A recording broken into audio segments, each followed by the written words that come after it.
Seja bem-vindo ao podcast Conexões de Esperança. Este áudio é reprodução de leituras e reflexões diárias matinais de textos de Ellen White, feitas pelo pastor Carlos Alvarenga por videoconferência, através do aplicativo Zoom e transmitidas ao vivo pelo canal Conexões de Esperança no YouTube. Nosso desejo é que sua experiência com Deus seja enriquecida com o que você vai ouvir a seguir. Nesse dia, as nossas considerações estão baseadas no capítulo 12 do livro Conselhos para a Igreja. Nós lemos assim: Foi-me mostrado nosso perigo como um povo de nos assemelharmos ao mundo, e não à imagem de Cristo. Achamos-nos agora nas próprias fronteiras do mundo eterno. Mas é desígnio do adversário de nossa alma levar-nos a adiar para longe o fim do tempo. Satanás assaltará de todas as maneiras possíveis os que professam ser observadores dos mandamentos de Deus, e estar aguardando a segunda vinda do Salvador nas nuvens dos céus com poder e grande glória. Ele levará o maior número possível a adiar o dia mau e se tornar, no procedimento semelhante ao mundo, imitando-lhe os costumes.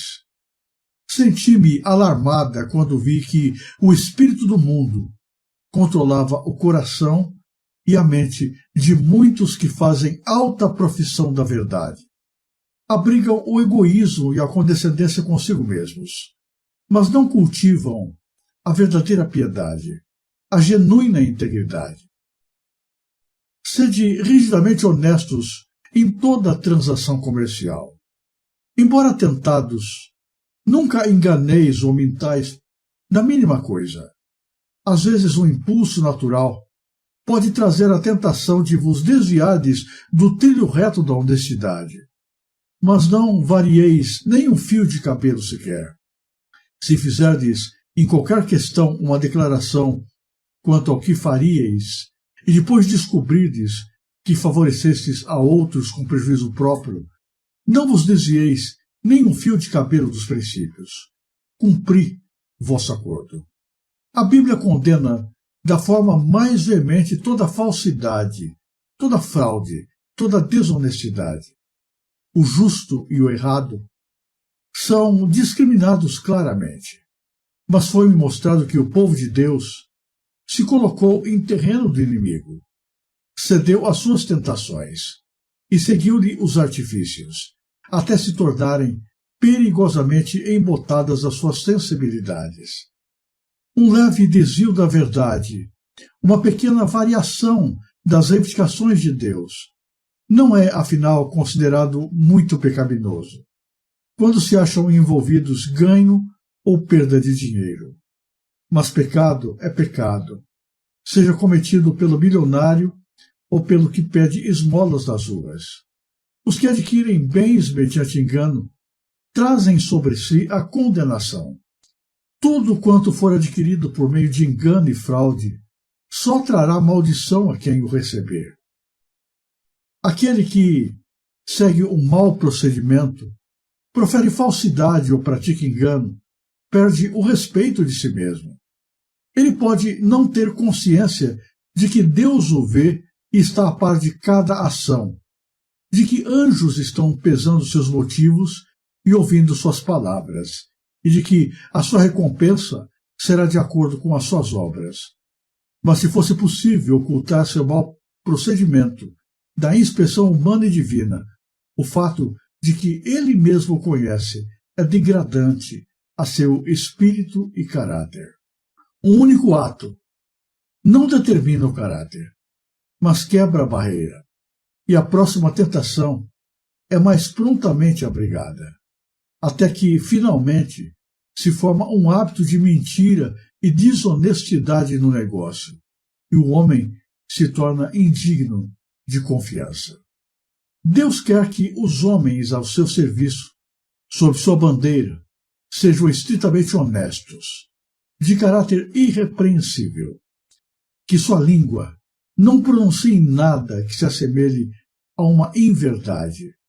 A língua deve ser verdadeira, verdadeiros os olhos, as ações inteira e completamente de molde que Deus as possa recomendar. Estamos vivendo sob as vistas de um Deus santo, que declara solenemente: eu sei as tuas obras. Os olhos divinos estão sobre nós. Não podemos encobrir de Deus um ato injusto. Que Deus é testemunha de cada uma de nossas ações é uma verdade que apenas poucos reconhecem.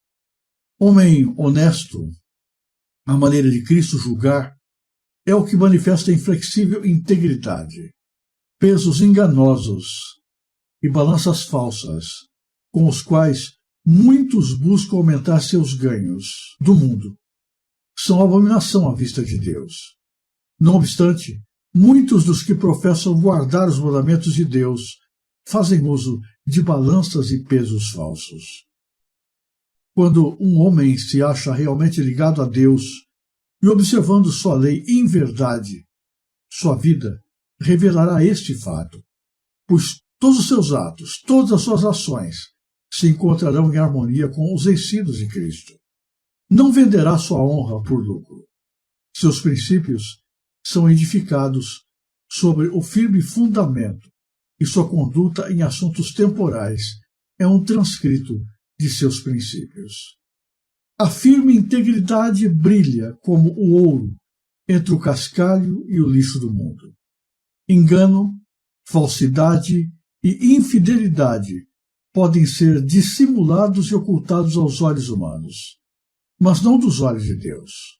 Os anjos de Deus, que observam o desenvolvimento do caráter e pesam o valor moral, registram nos livros do céu essas pequeninas transações reveladoras do caráter. Se um trabalhador for fiel nas ocupações diárias da vida e negligenciar sua obra, o mundo não julgará incorretamente se avaliar a norma religiosa desse trabalhador, segundo a que mantém nos negócios. A crença na iminente vinda do Filho do Homem nas nuvens dos céus não levará o verdadeiro cristão a tornar-se negligente e descuidado nas atividades comuns da vida. Os expectantes que aguardam o breve aparecimento de Cristo não ficarão ociosos, mas serão diligentes das atividades. Seu trabalho não será feita descuidada e desonestamente, mas com fidelidade, prontidão e perfeição. Os que se lisonjeiam com o pensamento de que a descuidada desatenção às coisas desta vida seja a evidência de sua espiritualidade e sua separação do mundo, acham-se sob grande engano. Sua veracidade, fidelidade e integridade são provadas das coisas temporais. Se forem fiéis no mínimo, sê-lo-ão no muito. Foi-me mostrado que aqui é onde muitos deixarão de suportar a prova. Desenvolvem seu verdadeiro caráter na administração das coisas temporais. Manifestam infidelidade, projetos dolosos e desonestidade no trato com os semelhantes. Não considerem que o alcançar a imortal vida futura depende de como procedem nos negócios desta vida e que para a formação de um caráter justo é indispensável a mais estrita integridade. Por toda parte, em nossas fileiras, é praticada a desonestidade, e essa é a causa da mornidão por parte de muitos que professam crer na verdade, mas não se acham ligados a Cristo. Iludem a sua própria alma. Entristece-me o coração fazer a declaração de que existe uma alarmante falta de honestidade, mesmo entre os observadores do sábado. Como filhos de Deus, estamos nos preparando para o céu. Em breve Jesus voltará nas nuvens com poder e grande glória para nos levar para a casa do Pai, para o lugar que Ele está preparando para aqueles que o amam. Enquanto estamos aqui, é nosso dever prepararmos o nosso caráter para habitarmos no lar que Jesus tem reservado para nós. Aqui não é lugar de passeio ou de descanso. É tempo de preparo. Nos caminhos desta vida, Deus vai nos conduzindo passo a passo através da direção do seu Espírito, para que dia a dia possamos crescer na santificação, em copiar o caráter de Jesus, em imitá-lo em nossa vida, em tornar-nos mais parecidos com Deus, em permitir que os princípios da eternidade sejam instalados em nosso coração. Mas é triste, muito triste, que enquanto aguardamos a volta de Jesus e nos preparamos para o céu, muitas vezes estão envolvidas com os negócios, cuidados e afazeres desta vida, que perdemos o sentido, a visão das coisas de Deus, das coisas espirituais. Nos envolvemos com os cuidados desta vida. Nos absorvemos em comprar, vender, conquistar, acumular. Nos assemelhamos às pessoas cujo coração e cujas prioridades estão voltadas unicamente para essa existência. E dessa maneira, os mesmos erros, as mesmas falhas, os mesmos defeitos, os mesmos pecados que se veem na vida dos ímpios, algumas vezes são encontradas também no seio da igreja, na experiência daqueles que deveriam estar transmitindo para o mundo uma visão mais clara e mais profunda do caráter de Deus. É uma pena, mas em muitos sentidos a igreja não é diferente do mundo.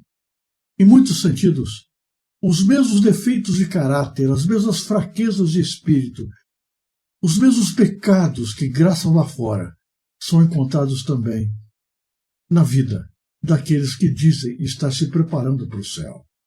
Dizem que o céu é a sua prioridade, que estão aguardando a volta de Jesus, que são membros da igreja, que buscam a santidade, mas nas suas práticas comerciais, nos seus tratos, nos seus negócios, nos seus concertos, são desonestos, são injustos, se tornam opressores, demonstram mais o caráter do inimigo do que o caráter de Jesus.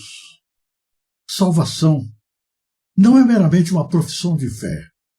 Salvação é a presença de Deus no nosso coração, santificando a nossa vida, mudando completamente o nosso jeito de ser, implantando o céu dentro de nós, livrando-nos das garras do pecado para a presença e comunhão com o Deus Santo e puro. Salvação é afastamento do mundo, é imitação do caráter de Jesus, é a apropriação dos princípios do céu, mesmo quando estamos aqui.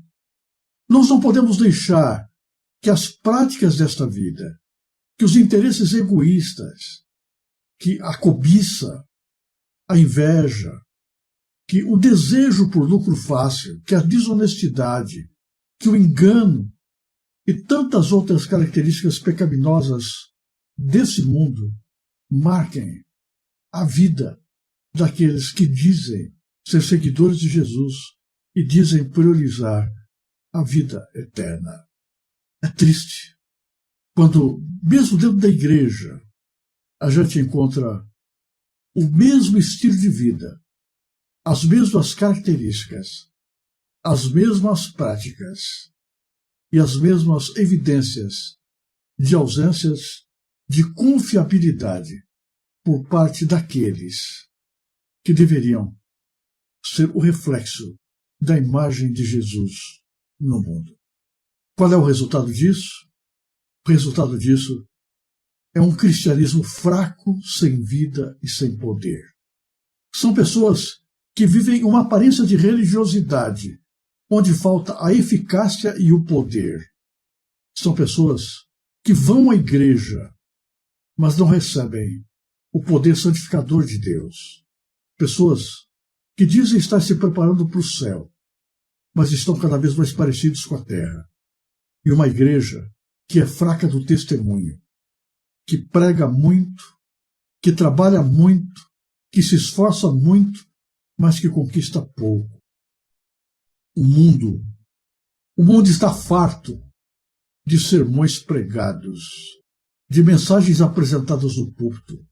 O mundo busca ver sermões vivos, sermões exemplificados através do exemplo prático de pessoas em cujo coração Jesus vive, de pessoas que permanecem firmes ao lado daquilo que é reto, ainda que caia os céus e a terra, pessoas que preferem sofrer prejuízo a negar a Jesus, a negar o caráter de Cristo diante do mundo, a negar os princípios da fé diante dos incrédulos. Os tempos que nós estamos vivendo são tempos muito difíceis. Estamos no limiar da eternidade. Jesus está às portas. O pecado no mundo está no seu auge. Nunca a maldade esteve tão forte. Nunca o mal reinou de maneira tão forte e impiedosa. Vivemos literalmente em tempos em que fazer o mal compensa, em que fazer o bem é ser perseguido, injuriado e ridicularizado. Vivemos em tempos em que, mesmo no seio da igreja, as pessoas estão questionando se vale a pena manter os princípios da palavra de Deus.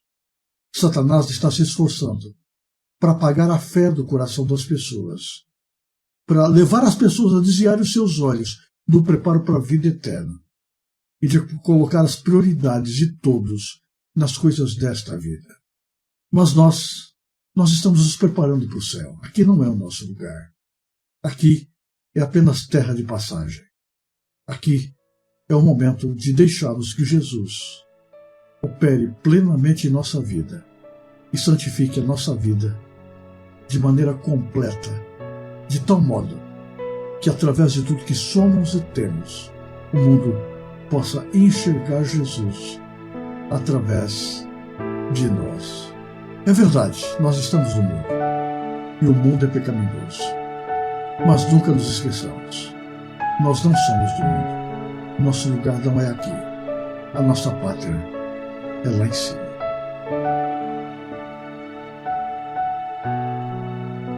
Se você apreciou este áudio, inscreva-se no canal para continuar conosco nesta jornada de crescimento espiritual. E se puder, não se esqueça de compartilhar com outras pessoas.